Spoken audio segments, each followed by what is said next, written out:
गड़बड़ बन जाए लुल्लेंद वर्तन बन जाए। तो एक बात को हमको समझना जरूरी है। सबसे पहले मैं आपसे एक प्रार्थना करूंगा, जो मैंने नांदेड़ में भी किया था, लोहा में भी किया था, आज फिर एक बार अपनी बात को दोहराता हूं। जितने भी सभा में लोग आए हुए हैं, मैं आपसे प्रार्थना करता हूं, मेरे जो भी बात है यहीं सुन के यहीं इसको भूल मत जाइए। आप अगर शहर से हो, आपके बस्ती में जाने के बाद, आप अगर देहात से हो, अपने गांव जाने के बाद अपने लोगों के भीतर इसका चर्चा जरूर कीजिए और सच जानने का कोशिश कीजिए। इतना मैं आपसे प्रार्थना करता हूं। आज मैं जो भी कहूंगा, क्या ये अच्छा है बुरा है, देश के लिए, हम सबके लिए, जरूर अपने अपने गांव में या शहर के अपने अपने बस्तियों में अपने साथियों के साथ, अपने घर वालों के साथ, अपने बस्ती वालों के साथ दया करके चर्चा कीजिए, ताकि बात निकल आ जाएगी। सत्य क्या है, हकीकत क्या है, हमें समझ में आ जाएगी। अगर भारत अपना लक्ष्य खो बैठा है, गुमराह होकर भटक रहा है, तो कहां पहुंचेगा देश? इतनी बड़ी जनसंख्या, सारे दुनिया में सबसे बड़ी आबादी, बिना लक्ष्य का समाज, बिना लक्ष्य का देश का अंजाम क्या होता है और वो कहां पहुंचता है? ये किसका पाप है? हो क्या रहा है देश में? कुछ होना है या ऐसे ही पड़े सड़े रहना है? बात, सवाल हमारे सामने ये है। भारत का कोई नया लक्ष्य, कोई नया चेतना, एक नई सवेरे का स्टेप, एक नई उमंग से आगे बढ़ना है या ऐसे ही पड़े रहना है? सवाल इस बात का है। 75 साल हो गए देश आजाद हो गए। मैं सुन रहा था आज सुबह से, यहां से हमारे जीवन रेड्डी एमएलए, हमारे वेणुगोपालाचार्य जी, हमारे पाटिल साहब, जितने भी लोग हैदराबाद से आके यहां काम कर रहे थे, वो लोग मुझे मैसेज भेज रहे थे। मुकामी लोगों से भी मेरा बात हुआ। शहर में 8 दिन में एक बार पानी आता है। प्रकाश पोहरे जी, जो देशोन्नति के मालिक है, मेरे साथी है, अकोला से आए हैं, उनसे भी मैंने मालूम किया तो वो भी कह रहे थे कि अकोला में भी यही हालत है। फिर कहां ठीक है? महाराष्ट्र राज्य में इतने नदियां निकलते हैं, शायद ही किसी राज्य से हिंदुस्तान में नहीं निकलते। गोदावरी है, कृष्णा है, पेनगंगा है, वेनगंगा है, मंजीरा है, भीमा है, घटप्रभा है, पंचगंगा है, मूला है, प्रवरा है, कितने कितने नदियां निकलते हैं। इतने नदियां निकलने वाले एक बलवान financial capital of India, Mumbai साथ रखने वाले राज्य पीने का पानी नहीं दे सकता? ऐसे हालात में भी हम लोग क्या मुतमैन हैं? दया करके सोचिए, जनता क्या मांग रही है? कोई सोने का ईंट थोड़ी मांग रही है, चांद सितारे थोड़ी मांग रहे। पीने का पानी भैया। इतनी लंबी लंबी भाषण के बाद, इतनी सरकारें बदलने के बाद, क्या हंगामा, सियासी हंगामा देखने के बाद पीने का पानी तक हमको फराहम नहीं होता। ऐसी भारत आगे भी रहना चाहिए या बदलना चाहिए? बेरोजगारी बढ़ रही है, लाखों उद्योग बंद हो रहे हैं, लाखों श्रमजीवी जो उसमें काम करते हैं, कामगार लोग रोड पे आ रहे हैं, और देश में पूरा जातिवाद, धर्मवाद, लिंग भेद खेल रहे हमारे आंखों के सामने। रोज बरोज हम देख रहे हैं। जो धनवान है, अमीर है और अमीर होते जा रहे हैं। एक ही साल में 10 लाख 12 लाख करोड़ के करोड़ोपति अरबोपति बन रहे हैं। जो गरीब है और गरीब होते जा रहे हैं। ये सब कड़वे सच है, आपके हमारे आंखों के सामने है। ये कोई मैं कहानी नहीं बता रहा हूं, जो रोज हमारे को देखने को मिलता है। ये कोई माने या ना माने, ये कड़वा सच है। ये सारे जो भी चल रहा है, ऐसा ही चलना चाहिए या इसका कुछ इलाज होना चाहिए? इलाज होना चाहिए। किसी भी देश में कभी कोई बीमारी लगती है, कभी कोई बीमारी लगती है, सुधारने वाले डॉक्टर होते हैं उस समाज के, उस देश के दानिश्वर, बुद्धिजीवी, उस देश के, उस समाज के युवा शक्ति, जिनके पास खून, जिनके खून में ताकत होता है, यही डॉक्टर्स होते हैं।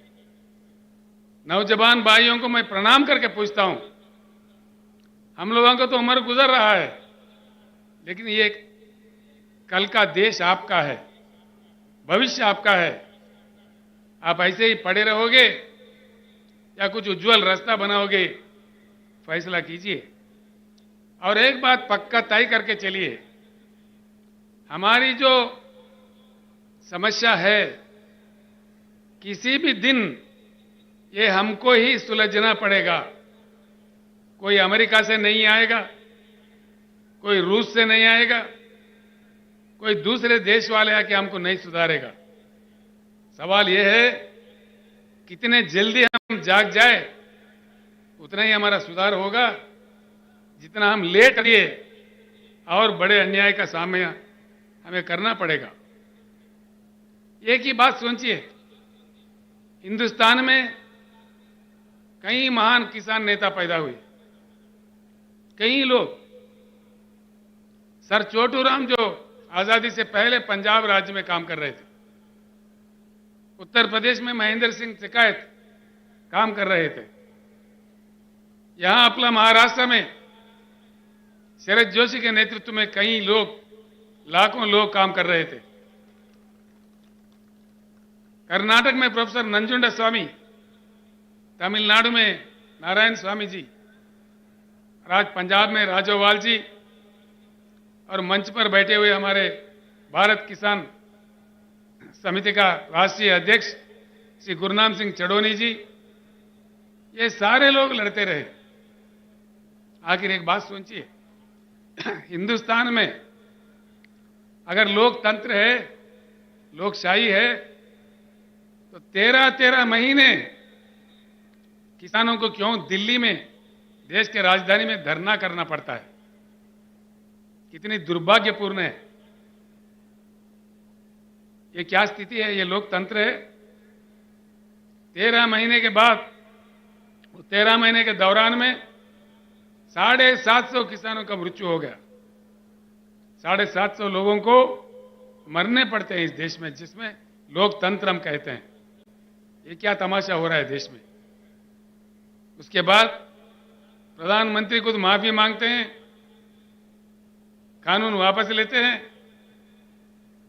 अभी और 13 महीने गुजर गए, होता कुछ नहीं है। क्या ये लोकतंत्र है, लोकशाही है? किसानों का ये मान्यता है? मतलब क्या है? कुछ ना कुछ दाल में काला है। ये बात मैं किसी और जगह कहा तो वो लोग कह रहे थे दाल में काला है, ये पुरानी बात है भैया, अब तो पूरा दाल ही काला है। तो मतलब क्या है? जरूर कुछ इलाज की जरूरत है, कुछ ना कुछ परिवर्तन की जरूरत है। भारत को बदलना चाहिए, बिल्कुल बदलना चाहिए। भारत को परिवर्तन बहुत आवश्यक है, बहुत जरूरी है। जब तक हम परिवर्तित नहीं होंगे, हमारा किस्मत नहीं बदलने वाला है। एक उच्च गुणवत्ता वाली परिवर्तन, यानी कि एक पार्टी हार गया, दूसरा पार्टी जीत गया, ये परिवर्तन नहीं होता भाइयों।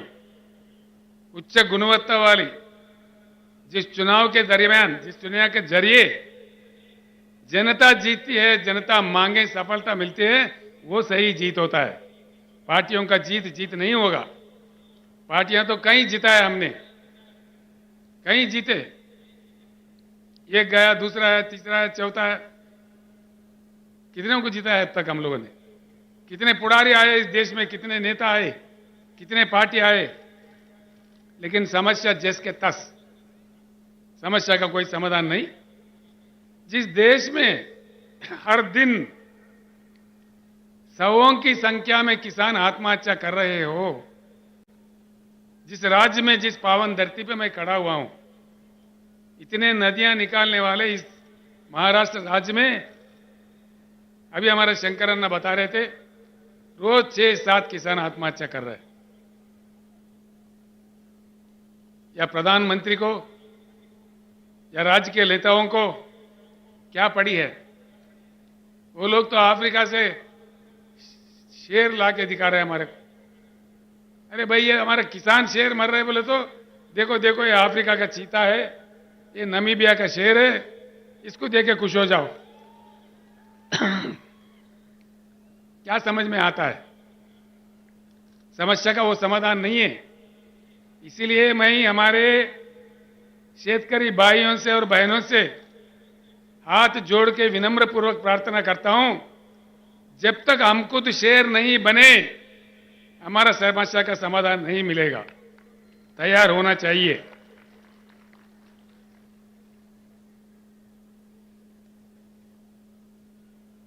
भारत को परिवर्तन होना होगा।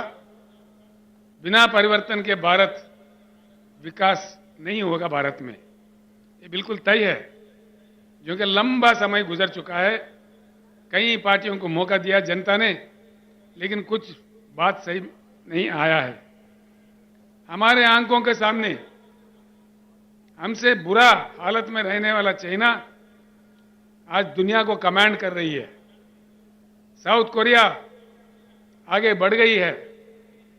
बम का मार खाने के बाद फिर उठ खड़ा है। जापान देश हमारे आंखों के सामने है।